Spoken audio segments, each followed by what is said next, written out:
Salut, j'espère que tu vas bien. Aujourd'hui, PaperMaker te propose la correction d'une petite annale de l'université Paris-Cité, d'une annale de biophysique de 2008. Donc là, aujourd'hui, on va regarder un petit peu comment on calcule à UPC, mais chez les autres, c'est pareil, hein.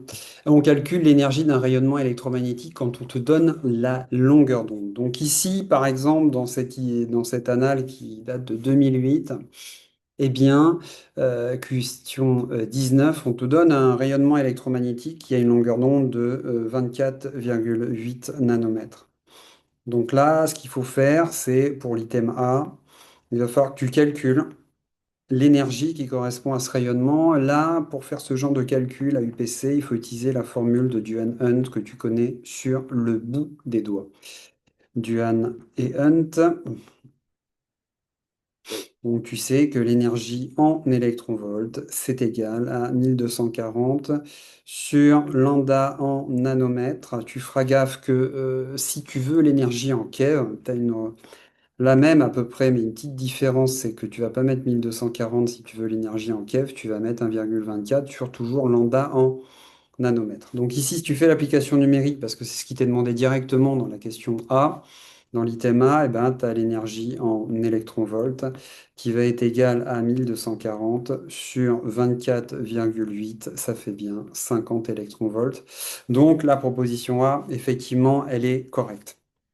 Donc ensuite, question facile aussi, hein, on va pas se mentir, c'est une question facile qu'on est en train de corriger. On te demande de calculer la fréquence du rayonnement. Fréquence du rayonnement, tu dois déjà directement penser que l'énergie d'un rayonnement électromagnétique est reliée à sa fréquence via la constante de Planck. Donc ici, nu, tu as la fréquence. Tu te rappelleras qu'elle s'exprime en hertz ou en seconde moins un. Et puis ici, tu as la constante de Planck. Donc là aussi, tu ne dois pas la connaître par cœur, elle doit être donnée. Tu sais que c'est H qui vaut 626 10-34 fois 10-34 joules seconde. Voilà. Seul problème, c'est que quand tu utilises, attention, cette formule, attention ici, l'énergie est en joules. Donc il va falloir que tu changes, que tu passes des électronvolts aux joules, et pour ça, tu dois te rappeler que l'énergie en joules, eh bien, c'est 1,6 fois 10-19 fois l'énergie en électronvolts.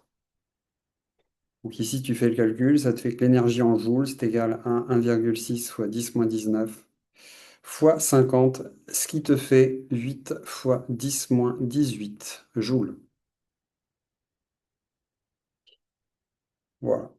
Ensuite, ben, en utilisant la formule que je t'ai donnée, tu as E qui est égal à H fois nu. On cherche nu. Ça équivaut à nu qui est égal à E sur H.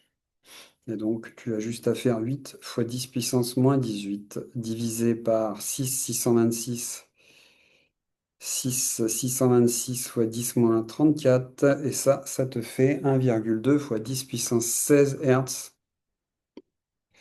Donc, la proposition B est fausse puisqu'on te proposait une réponse en 10 puissance 26 Hertz. Donc, ça, c'est faux. Ensuite, je finis par une question de cours que tu dois connaître par cœur. C, D et E. On te parle de rayonnement électromagnétique. Tu dois savoir qu'un rayonnement électromagnétique est indirectement ionisant. Et ça, tu dois le savoir par cœur. Il est indirectement ionisant. Donc la bonne réponse, a priori, c'est la proposition D. Voilà, donc ici, les bonnes réponses, c'était A et D. Merci d'avoir suivi cette petite correction qui t'a été proposée par PrépaMaker.